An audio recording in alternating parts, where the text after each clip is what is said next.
Hey guys, this will be video 5 for the early 50s Les Paul Goldtop build and using Stuart McDonald templates, and I did just use the template. And in case I forget, I don't know, I don't think I've clarified it in this video series, but I have in past video series.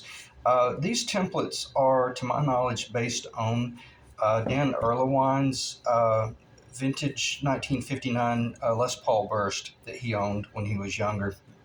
I think he sold it to a professional musician a long time ago. So for the most part, these templates are supposed to be truly authentic and accurate, to that guitar. So does that mean that all of them were that way? No, probably not. They probably all varied quite a bit, but we won't go there. And I'm not being negative. I'm just saying it's it just is what it is because they were finished by hand.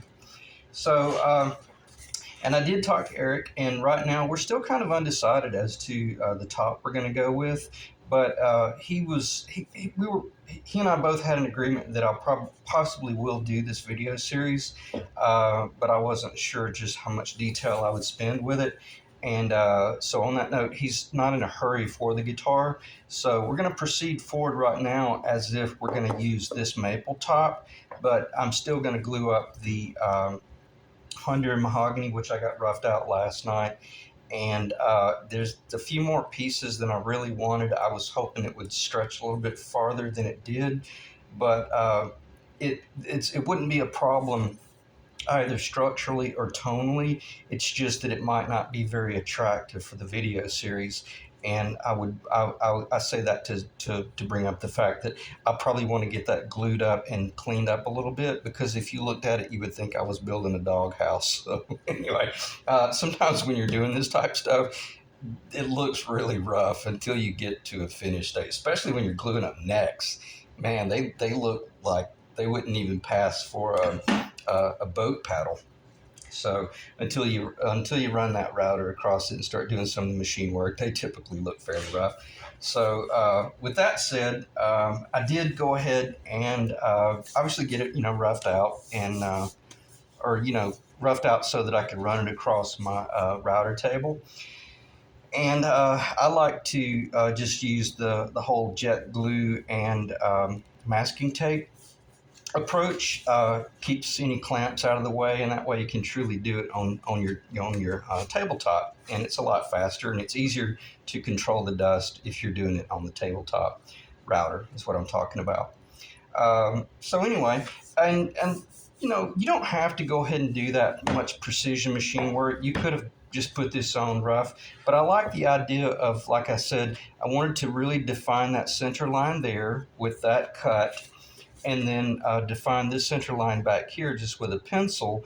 And then before I glue this up, uh, I'll put it up here and I'll dry clamp it, and I'll make certain that everything is really, really precise in a dry fashion. And then I'll put it on my drill press, and I'll go ahead and drill these two locations, if not all four, meaning the two at the tailpiece and the two at the bridge, as well as I'll come up here where the tenon will be, and I'll put two drill locations up here, possibly one at the pickup.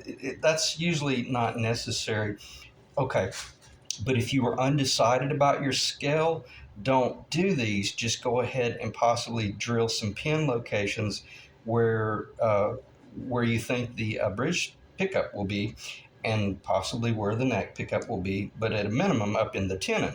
Okay, so but by me doing all this real nice precision work, I don't run the risk of this thing getting off ever so slightly, because if I can fit it dry and I'm really happy with it dry, then when I start gluing it up and I'm on my clamping station, I don't have an enormous board hanging over, and I've got access, is what I'm saying. Now, I'm going to jump ahead a little bit here and say that when you do glue these tops on, you need to be gluing them on like this because of gravity. Because when your glue starts squeezing out, and when you flip them over like this, now you've lost all your visual reference points as to center lining. So you got to make certain that you know where the center is here and where the center is here, so that as this is in its gluing station, it's non-disturbed, and that glue, regardless of whether you epoxy it or you use some sort of you know, animal hide, which I don't like using stuff like that, or you use a tight bond, which I really kind of don't recommend. It wouldn't be that big of a deal since this is chambered. There's not a lot of footprint there. But if you have a non-chambered guitar, I would proceed with extreme caution about putting tight bond in there because it might not glue properly. You might end up with a rubber gasket. And I'll show you some sample glue that I have done, and it'll blow your mind how the tight bond is incredible as long as you can make certain that you squeeze it all out. Okay. So anyway, I like going ahead and doing a real precise initial fit because it'll also allow me to assess what if I've got some little worming holes to address. Well, then there's no sense in addressing 15 or 20 of them out here that are going to get cut away and thrown in the burn pile anyway. So at least now I can look at it and go, hey, what do you know? I don't have to worry about that one or that one because it'll get routed out for the pickup locations. Or, you know, if I could get Eric to let me move the volume control up here, we might be able to knock that one out with the volume pot up there. All I'm saying is don't work yourself into a corner unless you just have to. Or don't create a job unless you just have to. So let me check the time. 6 minutes. I'll show you a little bit of trickery here. When you're, and I may have already brought this up, but when you're gluing this, when you're temporarily gluing this template into place atop the masking tape, it's kind of tricky. Well, I say it's kind of tricky. It's extremely tricky. You got one shot at it because as soon as that CA glue makes contact, it pretty much dries almost immediately. So I like to use like a little block there with an alignment line, and that way I don't have to worry about what's going on with the tail. As long as I start lowering this down and maybe lower down at the tail first, watching that point, making certain that I'm up against the block. Then when I've got that location, then I can work this location down and make certain that I fall perfectly on my center line. Because it's you got one shot at it. If you get it wrong, it's just not going to work. Then again, this is just rough out. This is not the finished guitar. Even though I did hit it, I could go ahead and punch these and drill these if I wanted to, because that is the finished guitar. And if anything, as long as there's no weird overhang on either the bottom or the top, and you got an excellent fitment, if your template is perfectly in line, you could go ahead and drill this bridge location and these tailpiece locations and let this maple top supersede what's going on at the bottom. Okay, so in other words, you're kind of building your guitar in component form, and then you're gluing this down. If you trust yourself and you trust that you know that you can hit that target real close, I'm talking like a 64th of an inch, then sure, you could go ahead and do that. And I'm kind of creating hypothetical situations here, but all I'm saying is if you hit everything on the head on the front end, and yeah, then just use the center line of the cap to reference the whole guitar build, because the lower is a one-piece material. And I want to stop because I don't want anybody to read between the lines and think that I mean that you could get the bottom off 1/8 of an inch. That's not what I'm talking about. I'm just talking about if you hadn't machined this real pretty and finished, you could allow this top to almost become now the routing template that you define the bottom. Okay, so let me check the time. And I'm going to pause for a minute because I got to get a drink of water, and I'll be right back. Okay, and this right here, before you do your routing, you have to take that off. The reason that was still on there is because I actually put it back on there just to show you how it works. But once you align it, then you got to remove that so you can put it on your router table.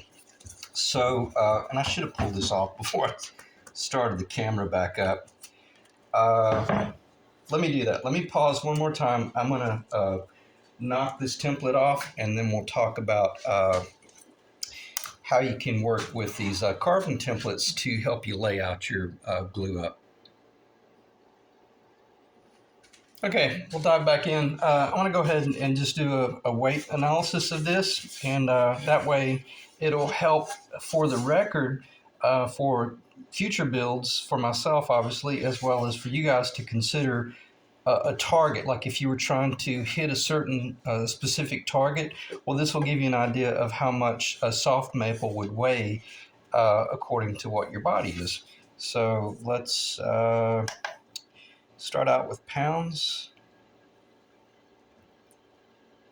And keep in mind, this is 1/2 of an inch thick. And it's pretty much the footprint of a finished Les Paul.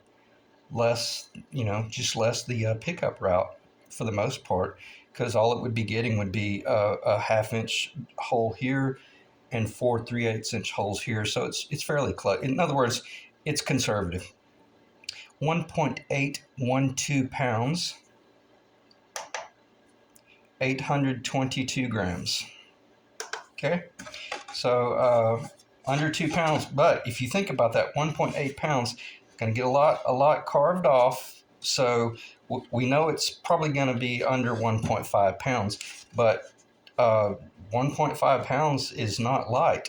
So when you're trying to hit a target between like 8.9 pounds or 9.3 pounds, you gotta really know where you're headed and what it's going to take to get there, because you might not be able to achieve it with maple. And I'm almost certain that a bird's eye maple or like a rock maple, it's going to be considerably heavier. So anyway, and I don't want to talk about that anymore, because that's just all completely hypothetical, and each board is going to vary. It just depends on what's on the table and in front of you. So let me pause for just a second. Okay, sorry. I've been doing a lot of routing, so I had to clear my throat again. All right. So what was I talking about when I mentioned using the carving templates for layout? Okay, where I'm going with this, the Honduran mahogany that came from the large block, the body blank, was really a huge piece of wood. I think it was like 23 inches long. There was an enormous amount of wood there, but because it will be quarter sewn, but it's going to be multiple pieces, and I want to glue it up first and look at it, because if it's visually really horrific, I'm not even going to present it in the video series, because I don't want anybody to think that I'm building guitars out of shipping crates and crap like that, because it might, even though it might be structurally fine and tonally fine, there's certain things you just don't do as a luthier type builder, and that's one of those tops that I might do it, but just keep it for myself and never tell anybody about it, But at a minimum, it would be a paint grade guitar. So, and what I mean by it is I was using that material and laying it out in multiple pieces. I was taking the carving templates, and we all know that the body's much thick. This is the thickest part of the body right here, the teardrop. So where would your thickest material go? Well, it might go right here, but it may be that if you've got some thin material, but it's right at the threshold that is a better grain orientation, well, then that's exactly what I did. I had two pieces that were just ever so close to being barely thick enough to work, but I mean, it's right at that threshold. But I took advantage of it because it allowed me to take the really thick pieces and then rough them out to work them into the rest of the body. And I was able to use these templates here to come over here and go, okay, well, once that board goes over 2 1/4, this right over here, this glue up line only needs to be 5/16 of an inch thick.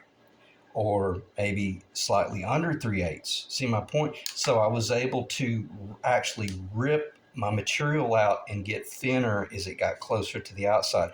I don't recommend doing stuff like that, but I think I paid $180 for this piece of Honduran, and I'm not going to spend another $80 on Honduran mahogany that's just for the cap when I've got this material left over on the side. Now, am I gonna do this for a client? Absolutely, and not tell them about it? Of course not. I mean, as long as the client is aware and we can listen to tap tones and weight analysis and stuff like that, I don't have a problem doing things like that. Why? Because that's exactly what I brought up in the last video where Robert Benedetto himself was talking about how, yeah, I mean, it's very unlikely that you're going to be buying 18-inch wide boards. You're going to have to glue up material to build these guitars. And if you want to know the truth, why did they do the burst and the dark brown on the outside or the black? Well, it was to hide glue up lines. It wasn't because they were trying to build a real pretty guitar. They were only revealing what they could produce that was beautiful, and then they had some sort of glue line over here that they were hiding with the dark tint. And it just is what it is. And is that a mistake, or are they covering their what? No, it's just production, because you can't cut down, you can't leave a tree in the forest and go, oh, it's not 18 inches, so just leave it up. Work with what you've got, and you'll realize that there's ways around that whole process and how you can kind of hide. That's why I joke about covering. You can hide sins like that with epoxy and or paint work, stain work. So anyway, as I was looking at these templates, and I was beginning to realize that, yeah, man, I can use these templates to kind of engineer the job, and then take advantage of all this beautiful Honduran mahogany that I have over here leaning up against the wall that has positively zero use for anything other than gluing up as a top. And I don't mean to keep rambling on about that, but I just want you guys to realize that it's okay to do stuff like that. And you might be shocked to realize that it might actually be really pretty as well if I can get these pieces to glue up properly. It'll never be stain grade worthy, but it might be presentable enough to put on camera. So, and I'll cross that threshold later on. But for the most part right now, we're going to focus on just using this top and for the video series, and then we'll go from there. So let me check the time. I kind of feel like I spent too much time talking about that, but then again, if you're sitting there in your shop and you're looking at some lumber over in the corner, really assess it and start assessing whether it's on the quarter or like this right here. This is what I'm talking about, okay? And you're sitting here figuring ways to put this on the outer side, but you've got a positively stunning piece of Honduran mahogany that's quarter sawn, and from a tonal standpoint, that's and that might go up there is what I'm saying. So you'd be shocked after this all goes together. Again, you're not going to be building a stain grade guitar with that. That would be really unsightly, but perfectly fine to glue up. And if you really, and if anything, it's good training. If you can pull off really good glue joins with little pieces like this, it works perfectly. And you might ask yourself, yeah, but isn't that kind of shoddy? Well, I mean, if you think about it, this started out as a two-piece guitar, but once you route out all these pickups, well, now this entire center section, it wouldn't have mattered if that had have all been glued up all the way down the middle. In other words, if you had a block of wood that you glued right there, and then a block of wood that you glued right there, and a block of wood that you glued right there, and then an upper wing and a lower wing, what's the difference? Because what was original is now gone. Okay, that's my reasoning behind doing stuff like that. So, do you make a habit of that? I knocked over my trans tent. And the last thing you want to do is leave trans temp laying over on its side. Of course not. No, you don't want to do a habit of that. But if you've got multiple dollars worth of Honduran over in the corner, use it if you can. I don't stop talking about that because it sounds like I'm preaching, and I don't. It's already 20 minutes of just Les Paul rambling. So keep in mind these templates can be used for a lot more than just as you're carving, verifying that you're hitting your target. You can actually use these templates to engineer your job, or look at the material that you do have in a box and realize that, wow, I got a box of sticks over there that is actually an actual carved top for a Les Paul. So anyway, what's next? The next thing would be getting this body sealed on the inside. I had mentioned there was a possibility I was going to do some more chambering in here, but I'm scared too. I would love to relieve more weight, but I'm scared if I take out just that little bit that I would lose that real bright tone that I had going on back here. So it's not worth it, even though that I know there's an enormous amount of weight right there. I'm going to leave it. So I'm going to leave the center line solid, and then I'll feel better about that. Even if the guitar ends up weighing 9.3 pounds or 9.2 pounds, it is a Les Paul. And even one of the guys had mentioned in the earlier videos, commented, "Oh, I know it's a Les Paul." We're all kind of accustomed to the Les Pauls being a little bit heavy, and I understand, and I agree. So, if anything, if it ends up being just a little bit over 9 pounds, that will still be a really nice guitar. So what's next? The next thing would be to seal these locations, then do a dry run. And possibly what I would do at this point is I would put the template back up on here, and I would punch. Oh, I'm glad I wrote that. I wrote scale on there. So you go ahead and punch these locations. So I'm just going to cowboy through this. You punch those two locations, and then if you wanted to, you could go ahead and put those on the drill press, and then dry fit this to your lower, align it perfectly centered, put it back on your drill press, and then drill all the way through. And now you're ready to have like alignment pins to help you glue the top on. Okay. But I wrote on here scale. You don't want to punch these until you know for certain what your scale is, because these locations are historically accurate for the old scale, but you could go with a 24.562 inch scale, or you could go with a 24 3/4 inch scale. That's a 24.562, but my little Penguin replica is a 25-inch scale. I love it. Oh, it plays so nice. You'd look at it and you'd even play it, you'd never know it's not a historical scale. So now would be the time to define. I would really recommend that you maintain this 16th fret location. Okay, that would be your 16th fret location. And then if your scale is 25.5, well, then you let this move down. I wouldn't recommend getting into this whole craziness of this right here, even though I did do it on that guitar, but I knew what I was doing. I would recommend, regardless of what scale you go with, make certain that your fretboard connects at the 16th fret. Okay, and if the camera cuts me off now, we covered enough information to let you know. Always don't punch these locations until you are 100% certain of what your scale is, and always reference it from that 16th fret location. And how do you do that? You're going to need to go on a fretboard scale calculator like tundraman.com, tundraman.com, and it's a great little fretboard scale calculator, and you can learn more about scales than you ever knew was possible.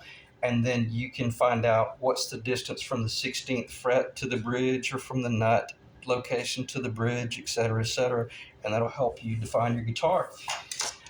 And then you need to get ready to just glue the top on, and because right now it's about to come together very quickly, because you've done a lot of the heavy lifting, and the design work. And by now, you pretty much know what it is that you want anyway. And you shouldn't be indecisive about many things anymore. Nonetheless, we still could go with any type pickup configuration at this point, control layout, for the most part. Well, that's another thing I failed to mention. You need to route for the wiring harness passage if you were going to route it, or you would at a minimum have needed to make the decision that you're going to drill it, and you need to make certain that you have drill bits long enough to drill from the control cavity to the three-way and all that jazz. So anyway, it's really just, as I keep saying, mechanical common sense. So I'm going to end the video right there. I think we're probably around 25, 26 minutes, and I appreciate you guys checking in. And I'm not sure when the next video will be, but hopefully it'll be fairly soon, because I want to keep it going. And then I probably will glue up that mahogany tonight. Actually, probably right now. I'm going to start gluing that up right now, because it would be so cool to have that presentable for tomorrow and keep the videos going. So thanks, guys, and I'll see you in the next video.